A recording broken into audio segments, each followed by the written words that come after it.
Breaking news చూస్తున్నాం. తాను బీజేపీలో చేరనున్నాననే వార్తల్లో నిజం లేదని మాజీ మంత్రి ఎర్రబెల్లి దయాకర్ రావు స్పష్టం చేశారు. కావాలనే కొందరు తప్పుడు ప్రచారం చేస్తున్నారని మండిపడ్డారు.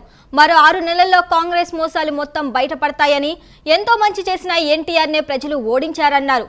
కేసీఆర్ మళ్లీ ముఖ్యమంత్రి కావటం ఖాయమని ఎర్రబెల్లి ధీమా వ్యక్తం చేశారు.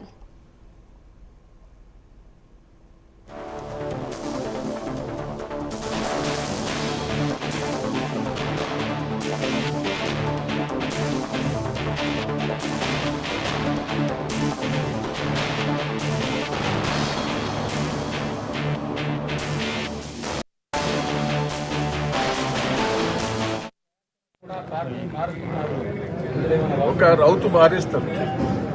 బీజేపీ వాళ్ళైనా కాంగ్రెస్ పార్టీ వాళ్ళైనా అనేది తప్పులేదు. నా మీద కూడా ఇవాళ ఉదయం నుంచి అదే మోపుతాను. నేను పార్టీ వదిలిపెట్టే ముచ్చటే లేదు. ఈ పార్టీని కాపాడుతున్నందుకే సిద్ధంగా ఉన్నా. ఏ పార్టీలో పోయే ముచ్చటే లేదు. క్లియర్గా చెప్తున్నాం. టీఆర్ఎస్ పార్టీనే మళ్ళా అధికారాన్ని, బీఆర్ఎస్ పార్టీని అధికారాన్ని తీసుకొచ్చేందుకే ముందడబడి పనిచేస్తా.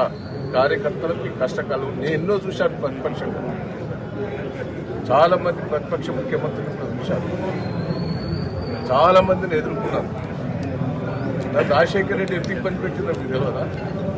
నా వడ్లన్నపేటను నువ్వు రాకపోతే ఎస్సీ రిజర్వేషన్ చేస్తాను, నీకు ఎక్కడ నిలబడకుండా చేస్తాను.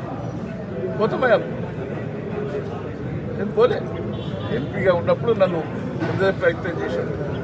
ఎమ్మెల్యే ఉన్నప్పుడు ముందే ప్రయత్నం చేశాను. నేను పోలే. మళ్ళీ నేను పాలకుర్తి ప్రజలు నన్ను గెలిపించుకోవచ్చు. ఎన్ని ఇబ్బందులు వాళ్ళు ఫోన్ చేసినా, ఎన్ని ఇబ్బందులు పెట్టినా రాష్ట్రం కానీ కేంద్రం కానీ పోయే ముచ్చట్లేదు. టీఆర్ఎస్ పార్టీలో ఉండి కార్యకర్త కండదండలు ఉంటారు. ఒక రౌతు మారేస్తారు. బీజేపీ వాళ్ళైనా కాంగ్రెస్ పార్టీ వాళ్ళైనా అనేది తప్పులేదు. నా మీద కూడా ఇవాళ ఉదయం నుంచి అదే మోపుతాను. నేను పార్టీ వదిలిపెట్టే ముచ్చటే లేదు. ఈ పార్టీని కాపాడుతున్నందుకే సిద్ధంగా ఉన్నా.